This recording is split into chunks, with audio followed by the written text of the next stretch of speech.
We are here today to have a conversation about things that are important to you as school leaders. Now, I've previously stated at a number of forums that as the Minister for School Education, I'm totally committed to the ambitious education reform plans of this government. In our second term, we've committed to a number of initiatives. Some are already well underway, some at an earlier stage. They're aimed at ways to better support, recognise and provide assurance on the quality of our teachers and schools. And as I sketch to you a vision of the education future, I know you'll appreciate why I've chosen this conversation to concentrate on empowering local schools, improving Aboriginal and Torres Strait Islander education, and advancing quality teaching.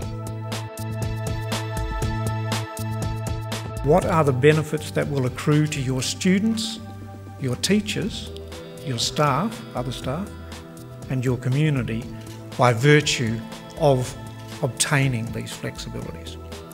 And that's the part where you are allowed to let your imagination run riot, but that's exactly what we want to happen.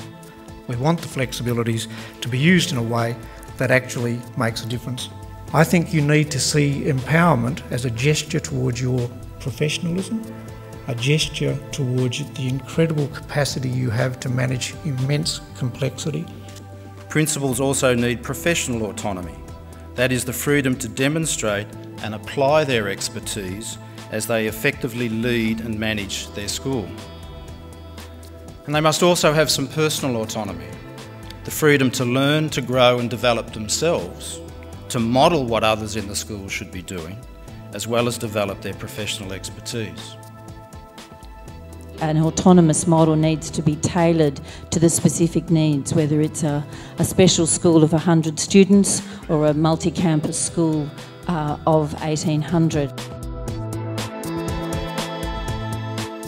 Most Australian students attend school regularly, they're engaged in class, but most is good, but most is not good enough.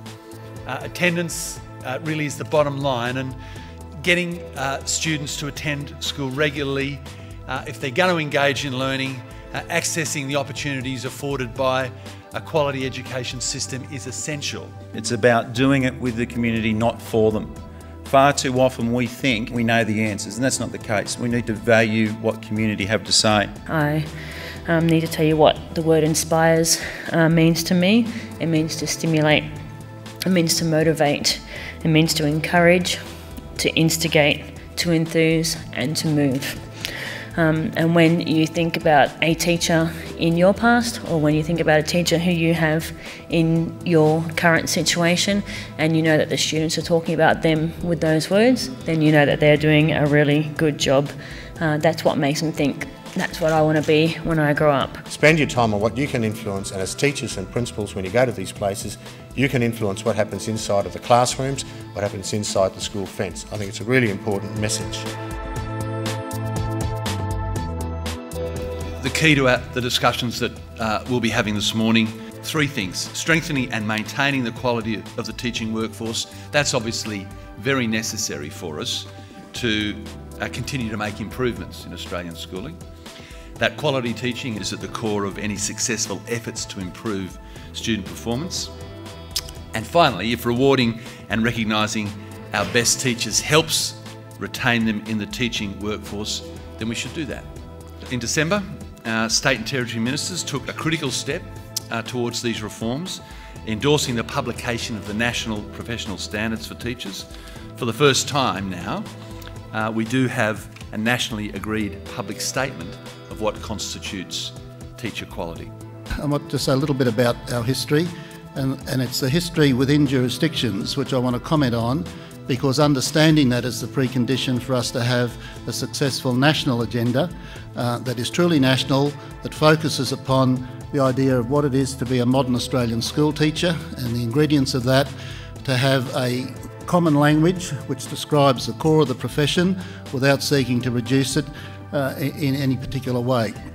They're less prescriptive, they're more dynamic, they're more future focused, they're more contextual, they're more higher order than duty statements. So what we're trying to do is get the authenticity of the standards right without specifying every little thing that people do. Because when we start to specify every little thing that people do, it's very easy to say, well, that doesn't suit me. I'm in a community school in the Northern Territory that doesn't read well for me. So this is where the issue of context is really important.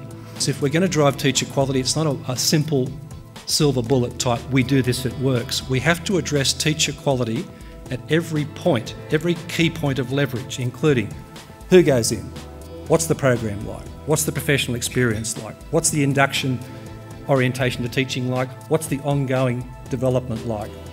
So we need a career continuum. Please know that I do want to genuinely hear from you on a continuing basis, and that we very much value your inputs and expertise. After all, you are the ones on the ground leading schools as we provide that education for kids. As you know, we do have an extremely ambitious, important and crucial reform agenda. We do want to make every school a great school. With your help, I know that we can do that. Thanks very much for coming.